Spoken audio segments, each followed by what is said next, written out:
Going. Okay. Oh, we hear something. We are ready. Alright, sorry for the delay. I hope everybody's having a good day. We are Team Nebula.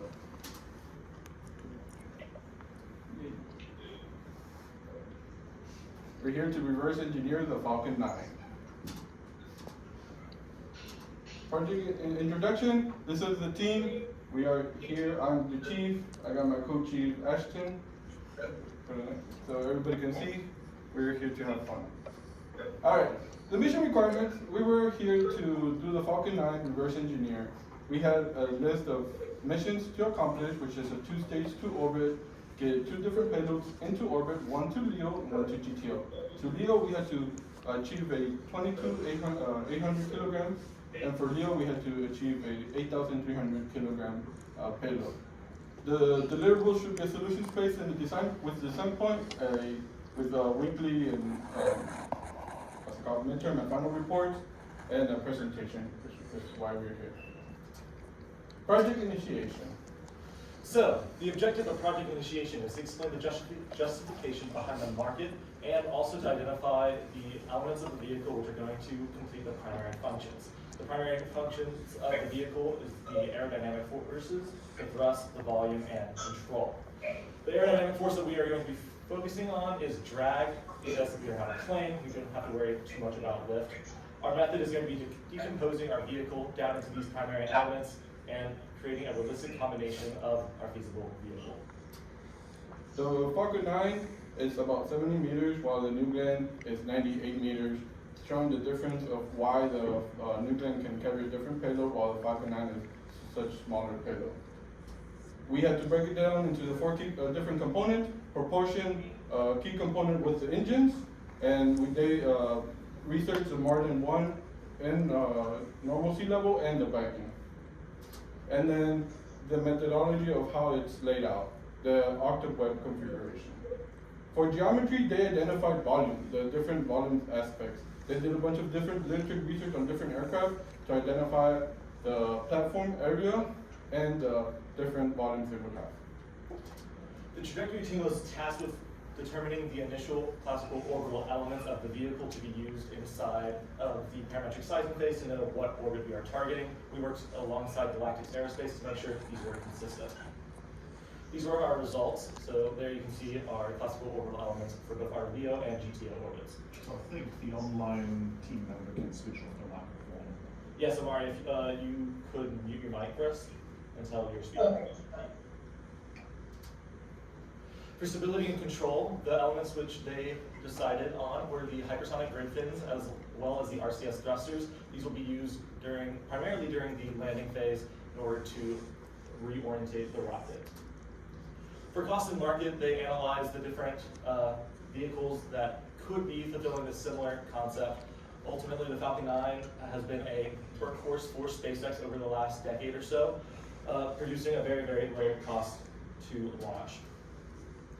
Lastly, to finish off the project initiation, we outputted this vehicle matrix which details each element which contributes to the primary functions of the rocket.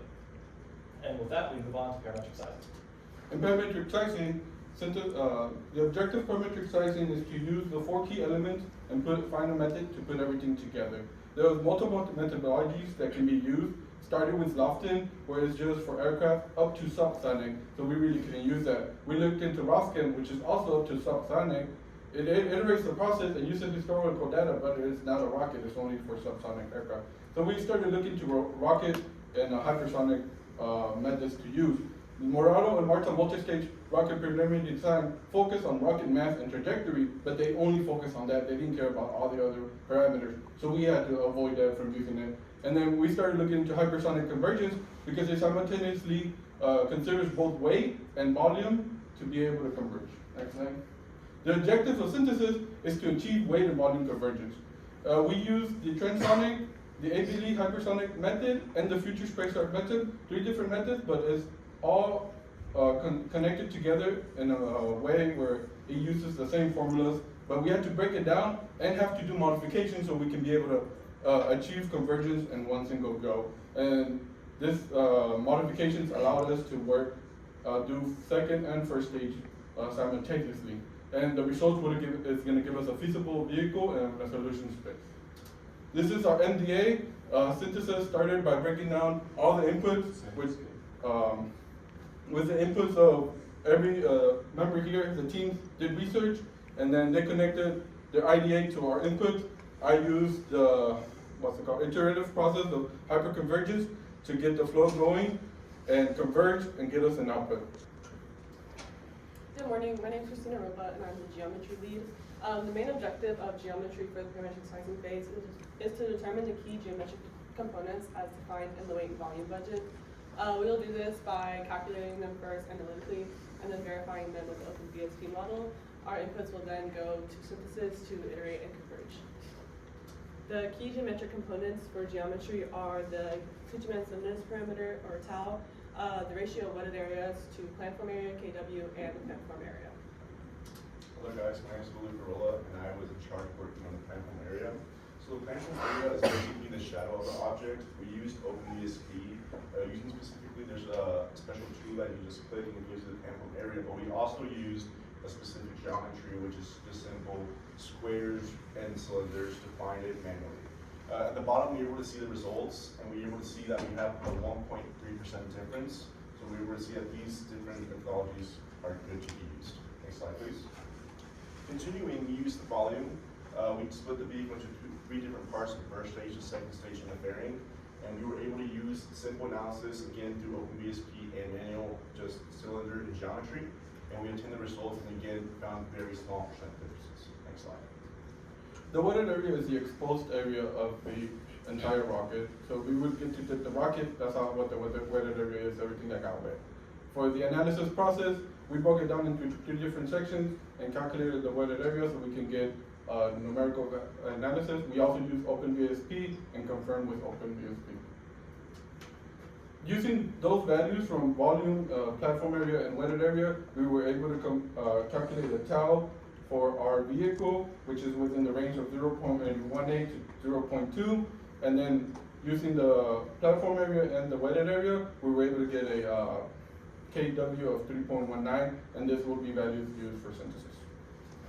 So as Ron said, our results will be inputs into synthesis so they can be iterated and converged in the solution space.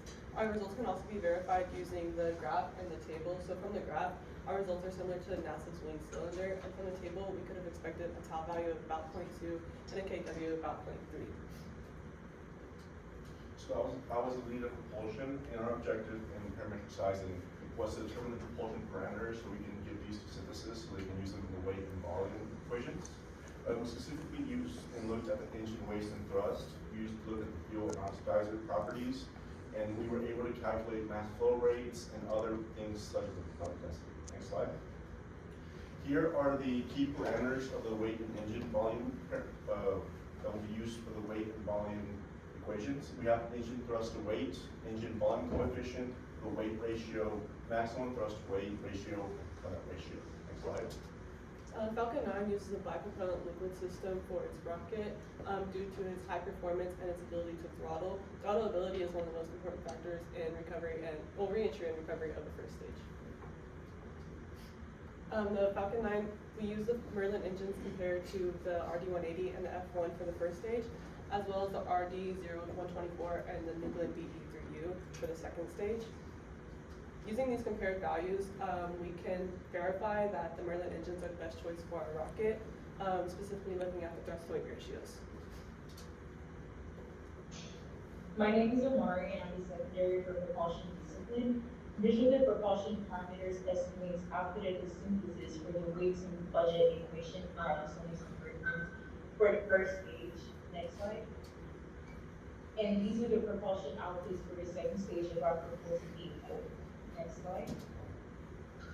I'm also the lead of the weights and balance discipline, and for the PS section, as seen from the IDA, the main outputs for this section are the initial estimates of the takeoff versus for the vehicle for LEO and GTO. Next slide. Here, the fixed systems weight, variable systems weight, and systems weight estimates were obtained from literature research, and based on the current level of technology, which is the future section in the figure on the right. Next slide. Hello, my name is Ben. I am a second editor for Weights and Balance. So for the first stage, literature research was used to determine the weight of the Merlin-Wendy engine. And for the second stage, assuming that the vacuum engine is a Merlin-Wendy with an extended nozzle, we were able to find the geometry of the nozzle and from geometry and a height from propulsions and the density from structures and materials in order to find the weight for this Merlin-Wendy vacuum engine. Next slide. For propellant weight, we were able to find 3 methodologies in order to determine it. The first step was determining the volume for the oxidizer tanks and fuel tanks, and then finding a density from structures and materials for both of the fuels. So another methodology we used was for propulsions. We used the mass flow rate and the burn time from trajectory. And then lastly, we were able to find a previous weight estimate from a previous version of the Falcon 9. Next slide. For structure rate, the main components we were trying to calculate were the skin and the tank mounts or bulkheads. We were able to have inputs from geometry, which was the thickness, and the density, which was from structures and materials. And we were also able to calculate landing legs in the same manner. Our verification was a multi-stage liquid rocket estimation optimization. Next slide. For structures and materials, the main features that we were looking forward to is optimizing the internal and external features of the Falcon 9. The internal should be optimized to maximize strength while minimizing weight. Next slide. For the landing legs, we were trying to optimize a configuration that allowed for the ability to be stowed away and withstand large tension loading. So materials can include a carbon fiber reinforced composite shell and an aluminum honeycomb core. Next slide. Hi, I'm Matthew Laurie. I'm part of the Trajectory Performance and Propulsion discipline. So the goal for trajectory performance and parametric sizing was determining the propellant mass fraction and weight ratios. We did it through a variety of methods using ideal delta V constraints, equations, and also empirical data from real world missions. Next slide. We also developed an operational flight phase profile that allowed other disciplines to get an idea of the sorts of environments they would be operating in, and that would help support them in parametric sizing. We used it to define key events and expected values and velocities, as well as landing and recovery phases. Here are those estimates for our results of the delta V's. We separated them into the reusable portion and as well as the ascent portion, highlighting our ideal constraints that we would need at minimum to achieve certain orbits, and as well as the empirical losses that we could integrate into our estimations. And then we delegated those propellant mass fractions and weight ratios to synthesis. Synthesis gathered all this information and created the code as we saw in the earlier on, and was able to provide a solution space that gave you multiple feasible designs for LEO and GTO and the target aircraft. From that, we gathered all the information, and I was able to pick one aircraft so we can move on to the configuration layout. Configuration layout. The objective of configuration layout is to take the results from parametric sizing and project initiation to further redefine the vehicle and create the initial placements of those elements. Our method is to analyze the configuration concept created during PI and the weight and volume converged upon in PS to then create the refined values to be implemented into the configuration evaluation code. This is our MDA, which goes over the process that we went through during the configuration layout stage. For geometry, the objective for CL was to identify all the major internal and external components, and then to size these components by parameterizing them, and so they can size with the varying sizes of the vehicle. The results of CL for geometry is the size and location of all these major internal and external components. This is a very multidisciplinary task because all of our inputs come from the other disciplines. So I have a table defining the inputs and where they come from. The analysis process is to parameterize these components and then use geometry and algebra to verify and determine the remaining components. And the outputs is the length, volume, and location of each component. Talking with trajectory and performance, propulsion, and weights and balance, we were able to figure out the volume of the propellant and the oxidizer needed for the vehicle. Using simple geometry and equations, we were able to find the volume of the tanks and the size and location of where they needed to be. Next slide. So the grid fins were sized by aerodynamics and stability control. Aerodynamics first came up with the initial maximum grid fin size, which is what's displayed now, and then they will iterate through that grid fin size and hopefully produce a smaller size, and then they'll add the grid pattern and produce a smaller size from there. Having found a vehicle, we were next needed to find landing legs information. Using literature research and reference size, we were able to find every single component of the legs, with the main one on the side of the vehicle measuring about 10 meters and extendedly about 12 meters. Next slide. Using the overall coordinate system that was defined for our rocket, we were able to just lay out the volume, the length, and the location of each internal and external component. When it came to the configuration layout of the propulsion team, our job was to look at the internal arrangement of the propellant tanks, the propellant tank shape, and the engine configuration of the first stage. Doing so, we looked at literature research on prior vehicles, tanks, shapes, and the configurations of the engines. With that, we found the engine configuration, the propellant tank shape, and the engine configuration. Next slide. Looking here, we were able to find that we had 4 propellant tanks with the liquid oxygen on top of the fuel. With the having higher density, it moves up the center of gravity, which allows for better stability of the vehicle. The tanks were in a tandem configuration with internal propellant feed lines. Next slide. We were able to justify the engine configuration using our reference vehicles, which eventually led us to realizing that OctaWeb was best for our application due to its lower inert weight, better thrust distribution, and capability of engine out failures, and as well as externally arranged in a radially symmetric pattern. The tank sizes and the OctaWeb configuration were able to be verified on OpenBSP. The tank sizes can also be verified using the chart of tank mass and tank volumes. And then using these 2 methods, we were able to obtain a percent error of about 6%. For the configuration layout section, the team was tasked to calculate the CG locations of the configured vehicle. CL and C was a simultaneous process for the weights and balance discipline because the detailed weight components for the first and second stage of the configured vehicle needed to be calculated first to have accurate CG locations. Next slide. So the HASA code can be used to estimate a hypersonic vehicle's full body weight in its whole entirety in its individual components. However, in order to calculate individual stages, we would have to find the respective characteristics and input them with a correction factor in order to get these estimates. Next slide.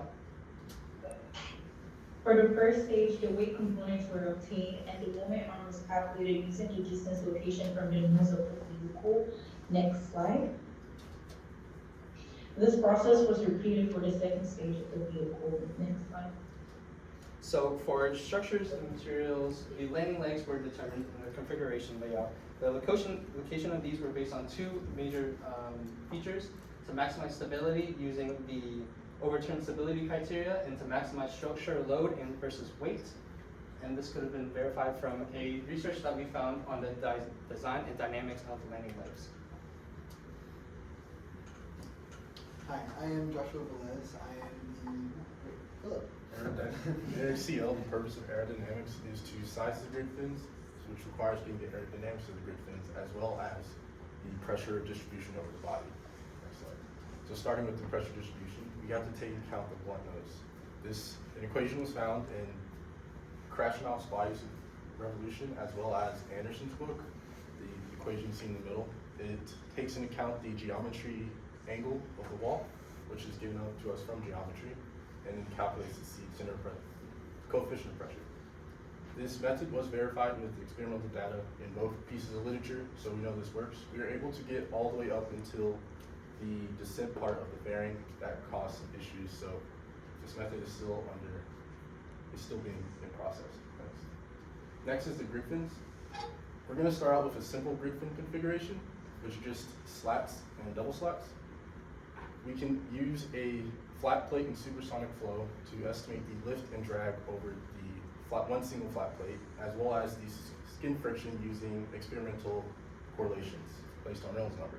We then multiply that by the number of slats to get the overall grid fin performance. This method is simplistic, so it doesn't really take into account the interference between one slat and the next slat, and so it will need to be built up upon. We're only limited to very simple grid fin configurations. From stability control, they told us the criteria was to get the sum of moments equal to 0. The moments coming from the fins, the body, and then the propulsion system. This is still in process. It has not yet been verified, which is why it's still in process. Next. Good morning. My name is Oing. I'm the lead of the stability control team. For the configuration layout stage, our primary goal was to justify the placement of the grid fins, the RCS system, and the thrust vector control. Our outputs, hopefully, were the locations and radial positioning of the grid fins and the RCS system, as well as the axial position of the thrust vector control on the body. So radially, the grid fins and the RCS controllers are separated by 45 degrees, and the RCS are located for the first stage near the inner stage in order to maximize adequate recovery movements and have low interactions with other systems in the area. This same process was used to determine the RCS location for the second stage, which sits a little more forward in the body in order to produce the same functions. Next slide. To justify the position of the grid fins, its primary function is considered, which is to control and reduce momentum of the rocket during re-entry and landing phase. Thus, it is placed at the lower interstage location to increase the line of action. Next slide. In order to justify the thrust vectoring control, its impact on rocket performance and operation while considering geometric limitation is considered. Thus different layout and operations style are considered, and it has been decided to be acting at the bottom of the rocket. Next slide. So, hi, I'm Jackson. I'm the lead of the trajectory and performance team. And the goal of my team during this stage was to create a high fidelity, 6 degree of freedom, multidisciplinary trajectory code using MATLAB. And this was to facilitate multidisciplinary subsystem integration and to produce a rapid testing method for various vehicle configurations as we honed in on our final vehicle design. So we used the MATLAB ODE45 function to numerically integrate a system of equations that represented the 3 major flight phases that we analyzed during this method, which was first stage ascent, second stage ascent, and the booster landing. This allowed for adjustable fidelity using the relative and absolute tolerance of the MATLAB ODE45 function, and convenient translation between different coordinate systems, as well as detailed data at every time step and altitude, which allowed us to derive all the important performance parameters and insights into the trajectory. So this was a huge undertaking, and it ultimately ended up using over 40 different MATLAB functions, including inputs from aerodynamics, weight and balances, thrust, propulsion, and geometry, synthesis, and others. So using this code, we were able to test different trajectory types, including parabolic, elliptical, and hyperbolic functions, as well as a method called linear tangential steering. So the main things that we got out of this was a functioning code that allowed us to test these different vehicle configurations. We identified linear tangent steering as the optimal way to control the flight path, and we were able to output plots of the trajectory during different missions and phases and with different payloads and inputs. So some of the limitations though included, this was great for translational components, velocity, and performance parameters, but based on the way that the equations of motions were defined, it made rotational calculations not come out correct, so it's not good for the Euler angles. And the high level of complexity also makes it very sensitive to input changes, which is something to be aware of. Also, this was developed separately from the control code, so in future design stages, the control code will have to be trained to follow the optimal flight path that was developed by this code. Taking the work that the other teams did during the configuration layout stage, the synthesis team worked alongside them to create a synergy flow diagram. Now, the synergy flow diagram is really just a way to kind of notionally analyze the synergistic choices that we have to make when designing a rocket. For example, the grid fins. We have the option. Do we want to store them internally during the ascent phase and deploy them once we do stage separation, or do you want to store them externally? ultimately we chose an external storage. The downside of that for aerodynamic is that it does increase the overall form drag, but the positive is that it decreases the required internal volume, and it also increases reliability. You're not having to worry about some kind of method of opening up and deploying those grid fins. And so you can see here in our synergy flow diagram, there's a various different elements that we analyzed from our division. With that, we moved on to the configuration evaluation stage. In configuration evaluation, the vehicle design is evaluated at higher fidelity methods to produce a precise and refined model sustainable for preliminary design. This process incorporates generic analysis and applied to the vehicle using different relevant disciplines with higher fidelity methods. Relevant disciplines that take major part here are performance and trajectory, refining their trajectory, stability and control, doing 3D DOF simulations, and then cost analysis.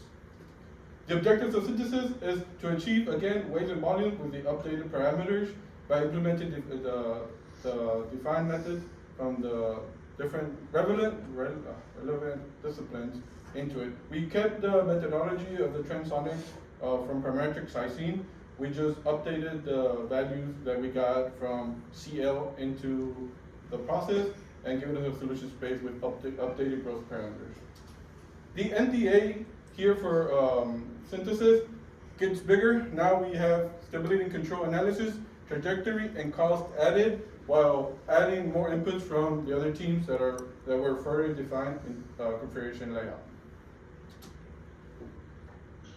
For the C section for weights and balance, the team was tasked to research and high fidelity weight estimation methods to calculate each weight component mentioned in the IDA and output the total takeoff versus weight of the vehicle. Next slide. Hypersonic aerospace sizing analysis HASA was chosen for this process. The inputs from the disciplines listed were obtained for the code development and the outputs sent over to synthesis. Next slide. The HASA code was developed and verified with the space shuttle, and we see that HASA overpredicts the TPS and underpredicts the body weight. Another methodology was researched by Sean to calculate these weight components. Next slide. To determine the thermal protection system weight, one-dimensional heat transfer is used and paired up with heat flux distribution solution presented in our master thesis to determine the thickness and weight for each material used on the Falcon 9, and it's presented by the table below. Next slide. To determine the system's weight, HASA is used. However, its accuracy for recent vehicles with rocket configuration is low. Therefore, an average factor of error is developed using historical data, and it helps us to output the components, which is hydraulics, avionics, electronics, equipment.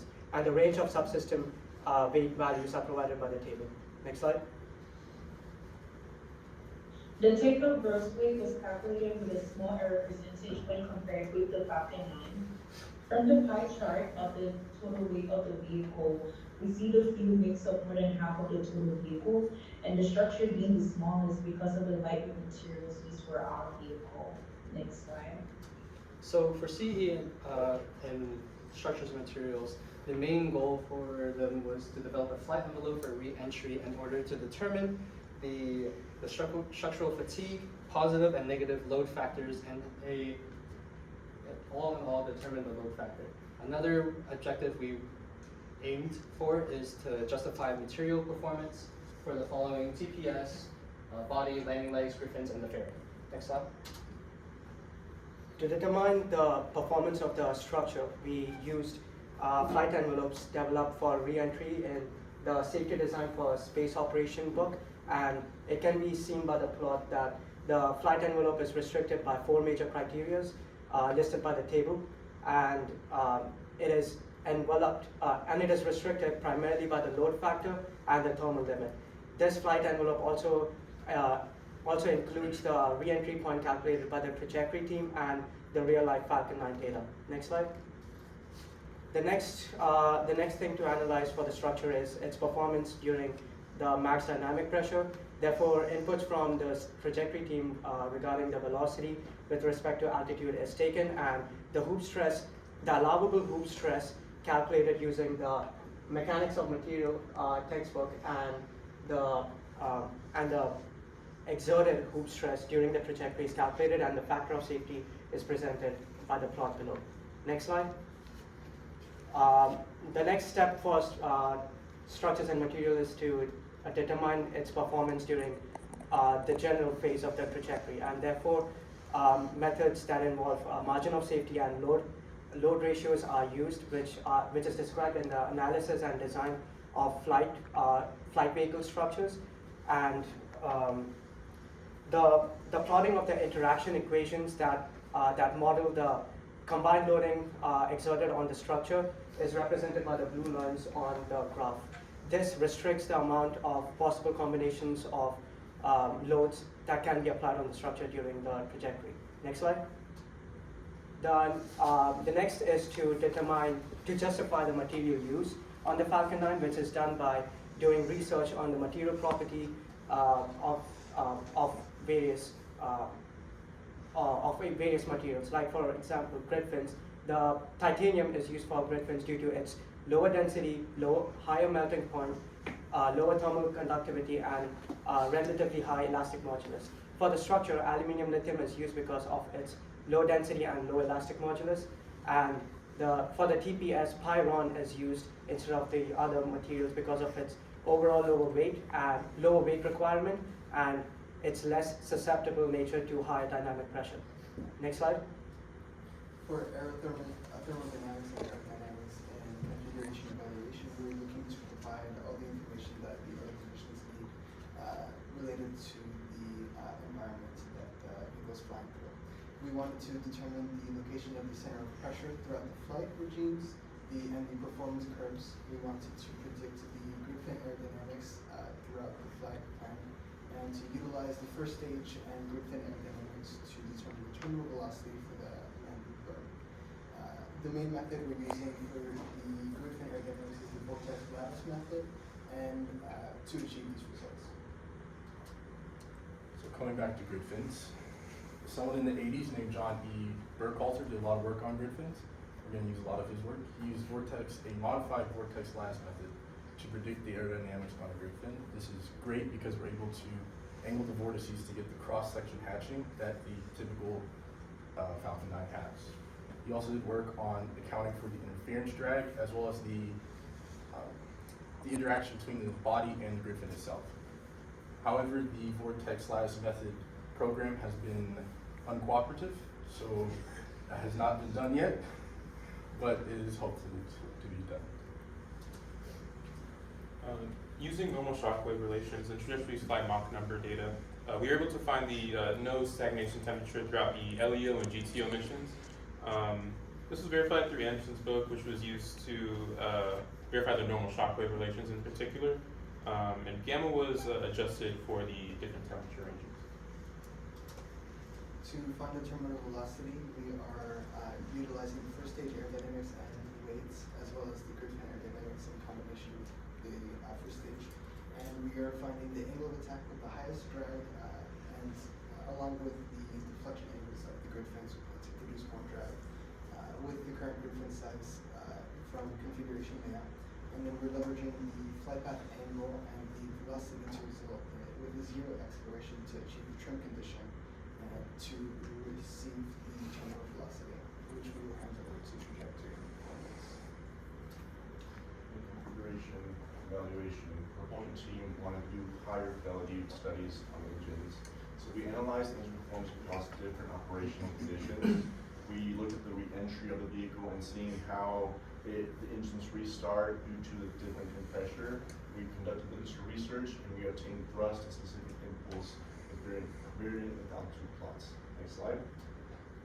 So using Mattingly equations in MATLAB, we were able to use a higher fidelity methodology in plotting the actual thrust and specific impulse values as they change with altitude, and then also simultaneously compare those with other configurations that we previously explored, and we also numerically justified our usage of our fuel and oxidizer. Next slide, please. And while also simultaneously justifying the trade-off in the lower specific impulse for the higher thrust gain. For the engine ignition during re-entry, TEA-TB mixture was chosen to reignite the engines because they enable multiple restarts and reuse of the vehicle's booster, but they are highly reactive. Next slide. For the configuration evaluation stage for stability control, our primary goal was determining the gimbaling capabilities of the Merlin engines, as well as finding the variation of static margin throughout the different missions that it was going to be on, as well as determining an appropriate landing burn altitude. We were able to output the gimbal requirements as well as some preliminary work on the static margin variation, as well as we were able to find some data on a typical landing burn altitude for the type of mission that we're going to be doing. For the gimbaling requirements, we conducted a 3-degree of freedom simulation constrained to a very simplified circular trajectory with the help of Dr. Julio Benavides. As shown here, the deflection range in Theta 2 and Theta 3 are pretty large. This is likely due to our guidance and our course correction code that we've put in our simulation. Future work would involve verifying this data with the trajectory team's 6-off simulation, and even starting our own 6-off simulation to have higher accuracy when determining the gimbal angles. They're found by determining the angle between the thrust vector and the direction of movement of the rocket guided trajectory. That's how we got these values. The landing, just most of the same thing.